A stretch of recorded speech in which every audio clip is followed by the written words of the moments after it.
SJREA does not exist to render and does not give legal, tax, economic, investment, or financial advice. SJREA disclaims all liability for the actions or inactions taken or not as a result of communications from or to its members, officers, directors, and employees. Thanks so much, Rocco. And I'm excited to be here with you guys again. It's been some time. I think the last time I spoke with South Jersey RIA was April of 2020 on like a crash course of like what we knew with the moratorium, which was not a whole lot at that time.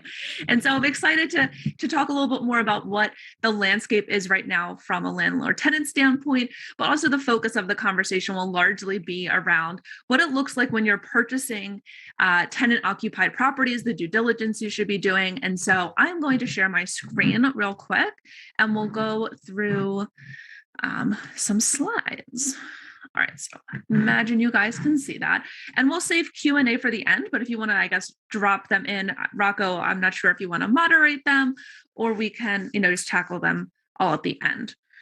So tonight, you guys are in the right place if you're a real estate investor who's looking to purchase a property that is tenant occupied, or perhaps you're a landlord who is looking to offload some of your tenant occupied properties and aren't really sure about what buyers may be expecting, or you're interested in understanding the state of landlord tenant and the evictions rules as they exist now, because we'll cover that at the end. And so what's on deck? We're going to walk through the key parts of the New Jersey form realtor contract as it pertains to issues related to tenants. I realize there's a lot of different contracts you guys could be using to be purchasing properties, but by and large, the vast majority of real estate deals in New Jersey are using the form contract, and that's probably what you're most familiar with. It's the only really standardized contract in New Jersey. And we'll also be talking about special due diligence you should be doing when you are purchasing or house hunting properties that are tenant occupied and the docs that come with these tenant occupied sales.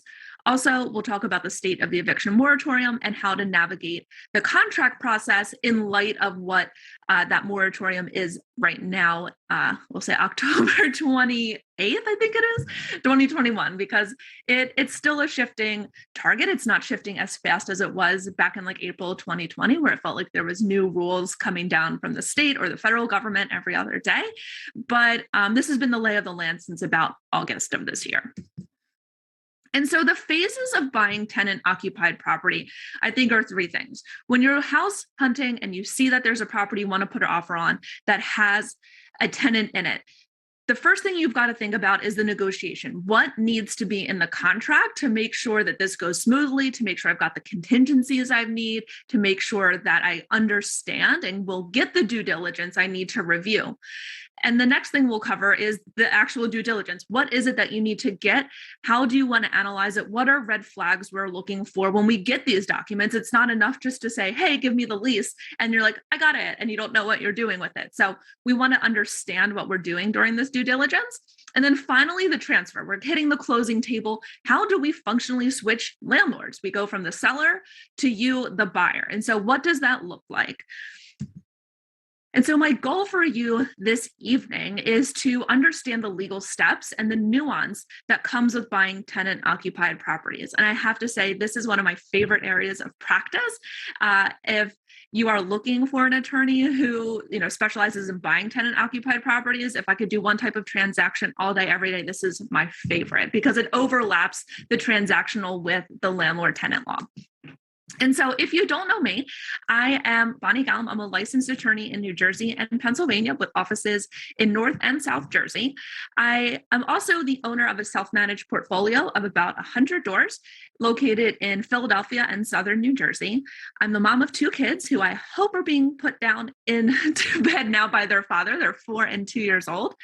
And their father is also a full-time landlord. He's the one who's actually handling the ins and outs of self-management, and I'm kind of there for the legal stuff behind the scenes. I'm also the host of the Good Bones Real Estate Investing podcast and the founder of my law firm, the Galam Firm, LLC, and my signature program, Landlord Law School.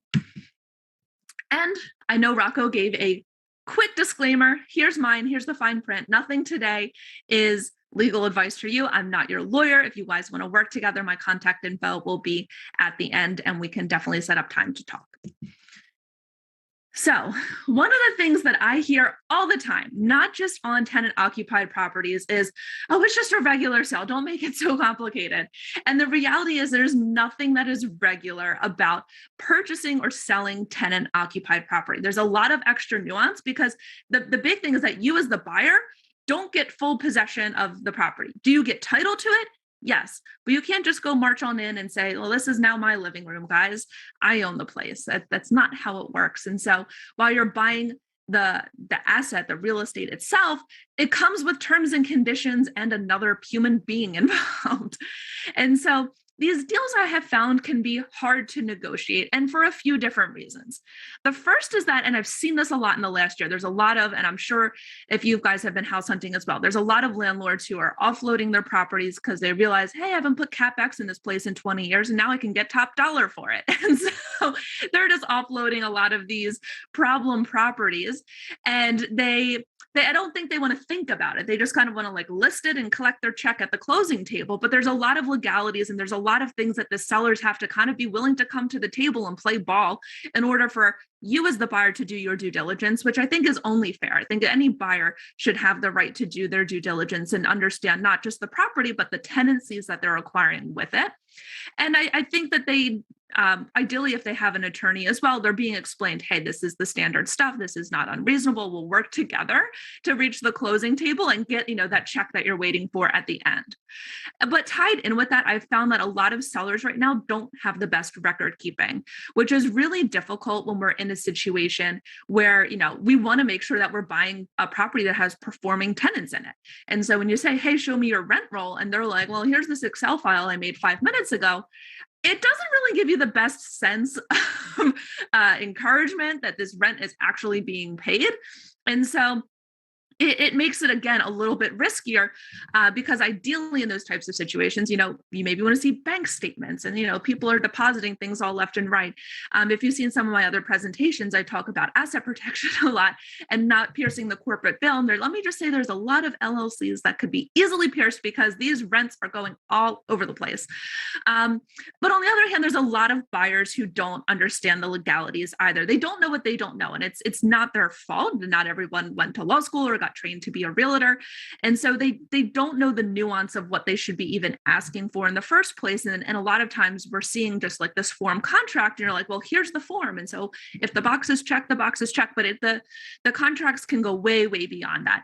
And that's, really where attorneys get involved in attorney review here in New Jersey to be able to flex and customize these contracts to be able to fit the nuance, particularly the nuance that comes with multifamily and tenant occupied properties, because it really doesn't cover it in just the regular form 118 that, the New Jersey Realtors Association put out.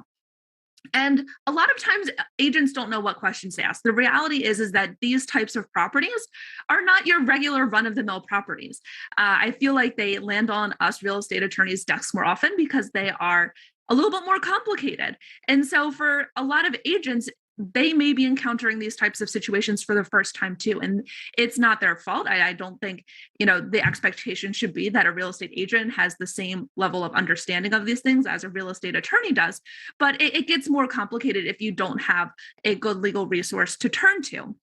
And so a complicating factor of that is when we have a tenant occupied property, there could also be complications with lenders, whether you're taking a commercial loan or an FHA loan. How are we calculating the rent? What are the portions that we need to do? Do we need to make occupancy? In the case of FHA, which we'll touch on in more detail later on in the presentation. But the fact that there's tenants really touches on almost every piece of this transaction. And then the other thing is that there's a lot of extra documents that can be involved in the sale that we'll talk about in more detail today and just break it down in simple terms what these documents do. But they also have these really archaic legal names that sound scary, they sound intimidating. And when you say, hey, seller, I want you to give me a certificate of estoppel, and they're like, oh, that sounds like I don't know what the heck that is, and I don't know where to find it, and I don't know what to do with it. It can be a turnoff. And so we don't, of course, if we're all coming from a buyer standpoint, we don't want to be turning off sellers. We want to make this as easy as possible. We want them to work with us. And so if we can and, explain these things. We can't rename them. I'm sorry. I wish that was the option where we can just say, hey, a form where the tenant talks to us about what the current state of things is. That sounds a lot less scary than certificate of estoppel. So we'll go through all of that as well. But I think most importantly, whether you're on the buyer side or the seller side or an agent's perspective, getting familiar with all of these terms and what the due diligence should look like, I think will make it less likely that people will balk at it when we ask for it in due diligence.